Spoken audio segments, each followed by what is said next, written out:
All right, Revelation chapter 13. As we get near the end, there's a lot in chapter 13 here where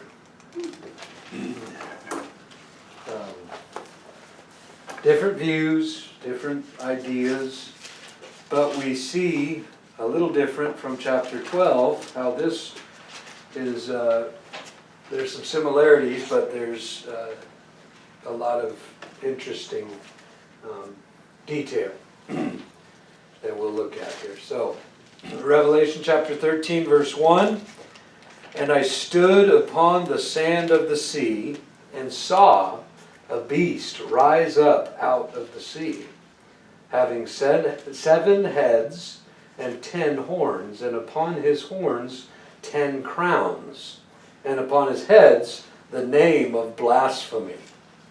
So, first, the interesting thing is that the I can also read he. The very first verse there, "And I stood," could also read, "And he stood upon the sand of the sea." And that it leads a lot, well, some scholars, some people believe it to refer to, instead of John standing there on the sea, the dragon, which is who it was talking about in the previous chapter. The dragon was wroth with the woman and went to make war. The last verse of chapter 12, and the remnant of her seed, which keep the commandments of God and have the testimony of Jesus Christ, and he stood upon the sand of the seashore, is how they would read it. And again, it's a small detail, but it can be read that way. And we do know that John was writing all of this. So whether it was referring to the dragon standing on the sea or John himself really doesn't have a whole lot of problems. It doesn't create a whole lot of problems either way. But good to take note of it. But he sees coming up out of there the beast rising up out of the sea, having 7 heads and 10 horns, and upon those horns 10 crowns, and on his head was the name of blasphemy. And the beast which I saw, verse 2, was like unto a leopard, and his feet were as the feet of a bear, and his mouth as the mouth of a lion. And the dragon gave him his power and his seat and great authority. And I saw one of his heads, as it were, wounded to death, and his deadly wound was healed, and all the world wondered after the beast. They were all kind of in awe about this wound that would have caused death, but yet it was healed. And verse 4, "They worshipped the dragon, which gave power unto the beast, and they worshipped the beast, saying, Who is like unto the beast? Who is able to make war with him? And there was given him a mouth, speaking great things and blasphemies, and power was given unto him to continue 42 months. And he opened his mouth in blasphemy against God, to blaspheme his name and his tabernacle and them that dwell in heaven. And it was given unto him to make war with the saints and to overcome them. And power was given him over all kindreds and tongues and nations." Verse 8, "And all that dwell upon the earth shall worship him, whose names are not written in the book of life, of the Lamb slain from the foundation of the world. If any man have an ear, let him hear. He that leads into captivity shall go into captivity. He that kills with the sword must be killed with the sword. Here is the patience and the faith of the saints." So this first half, if you will, verses 1 through 10, deals with this character, the beast, as he's referred to. And many have kind of scratched their heads. Who is this beast? One thing we know for sure is that it's separate from the dragon. He seems to be the embodiment of the dragon. The dragon, remember, is the one in verse 2, gave him his power and his authority. And so we have a very interesting picture here. And if you're wondering, like probably many of you are, what's with the leopard and the feet like a bear and the mouth like a lion? One good scripture to jot down is Daniel chapter 2. And you'll find out when you read through the book of Revelation especially, it will cause you to get familiar with the book of Daniel. It really will. If you just do your own study and come to your own kind of trying to understand all of these things. Daniel had a dream, or not Daniel, Nebuchadnezzar had a dream that troubled him in Daniel chapter 2. And that dream was of this crazy kind of metallic statue, if you will. And he wanted his soothsayers, his magicians, his wise guys to interpret his dream for him, and none of them could. Well, they wanted him to tell them his dream, and Nebuchadnezzar's deal was, no, you have to tell me what the dream was. If you're really the real thing here, you can tell me what the dream was, and then you can interpret it. Well,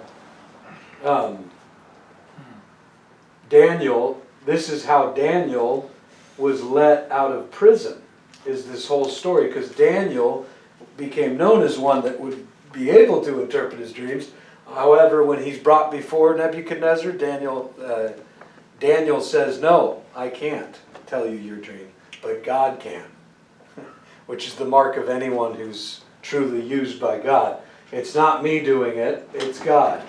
So this was, yet again, another example of how God can use people from all walks of life, but also He uses the humble, those that know that it's God doing it, not me. And the interpretation of his dream are basically this whole thing of these kingdoms that will basically overthrow Babylon.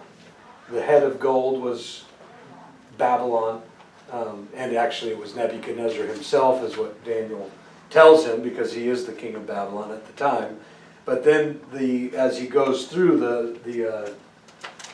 the chest of iron and or legs of iron rather, and all of the different things, Daniel chapter 2 you can check out on yourself. It's pretty, for yourself. It's a pretty long-winded chapter, but also it tells the story of who would overthrow and take over Babylon as a world authority, a world dominance.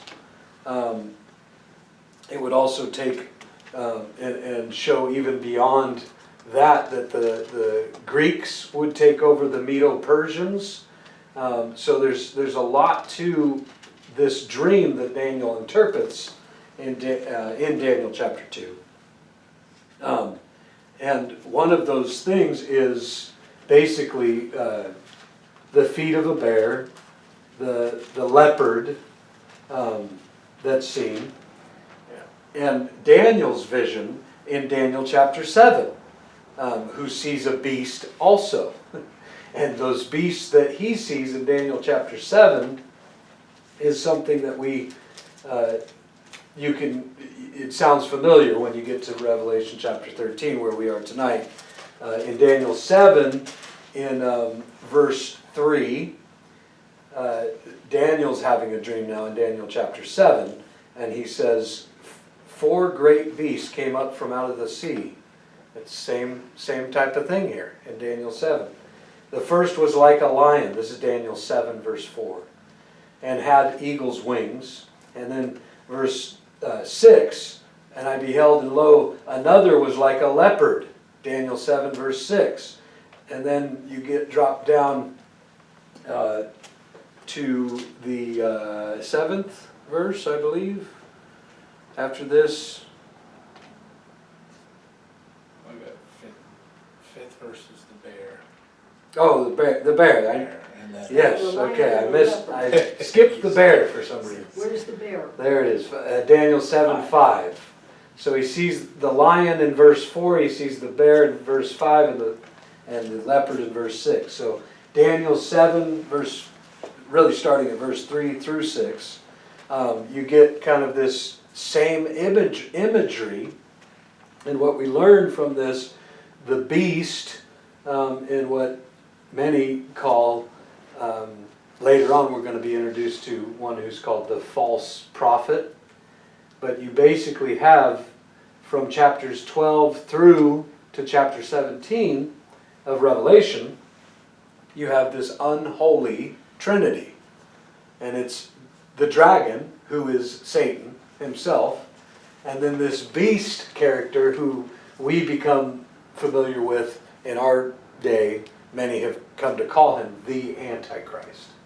In fact, he kind of deserves that title because he will become basically in place of Christ for them that dwell on the earth, as we just read.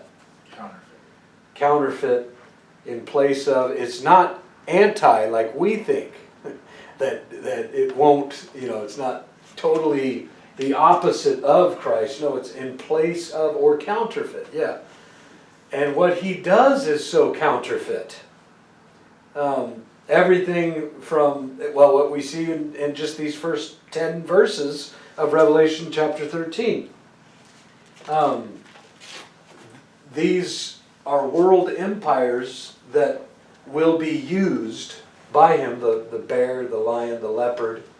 It's authority being used by these different world empires, which, as we mentioned, Daniel chapter 7 referred to those, and we come to understand them now as all of the different emperors that would come along, or empires, I should say, that would come along, whether you were referring to Babylon, the Medo-Persians, or the Greeks. It was all those people that took over from the last people. So that's kind of the starting point of this beast. But he is and will be Antichrist. He's going to come onto the scene, and verse 3 is a really interesting one. Well, we should actually point out in verse 2 that the dragon, and we did point this out, but that the dragon is the one that gives him his power and his great authority. It's, again, the Father, God the Father, has given all authority and has even shown himself in Jesus Christ. So you can see how the connection of this being Antichrist. Satan desires to do the same thing as God. And he even has this Antichrist character, the beast, that shows up, and he's powerful. He even, verse 3, why I said it's interesting, is he even attempts to counterfeit the resurrection of Jesus Christ. A wound that should cause death, right? Yet the whole world will marvel and wonder, he's risen from the dead. He's conquered death. And it's exactly what Satan is wanting. It's exactly what the dragon is planning all along. We learn in Zechariah, don't ask what chapter, in Zechariah we learn that his eye will be wounded and he won't be able to use his right arm. And so there's a few little details that you come to understand about this wound that should cause death but doesn't.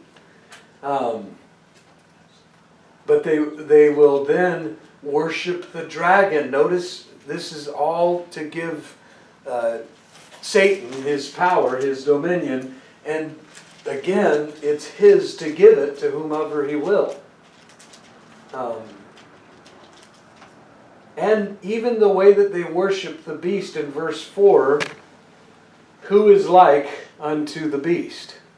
That's what we say about our God. That's what we say about Jesus Christ. Who is like him? We just sang that song, Rock of Ages.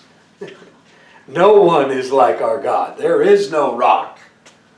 No God, no one like our God. There is no one like him. And that's what they're going to say about this Antichrist, the beast that comes onto the scene. There has never been anyone that spoke like this guy. And he's even given a mouth, wise words. He's going to have the speech of Winston Churchill, some have said. He's going to be very eloquent in how he speaks. But he's going to use everything to go against God, to go and totally blaspheme the God of heaven and the living God, basically. The one true and living God. And the end of verse 4 is important. He is able then to make war with him. So he's going to war. Ultimately, he's going to war against the living God. And he's just leading and gathering. Another thing about the sea is that the sea, when he stands on the sand of the sea and sees this beast rise up out of the sea, most people say that the sea is a picture of the nations, the kindreds, the whole world, basically. And coming out of the sea of people is this beast rising up. And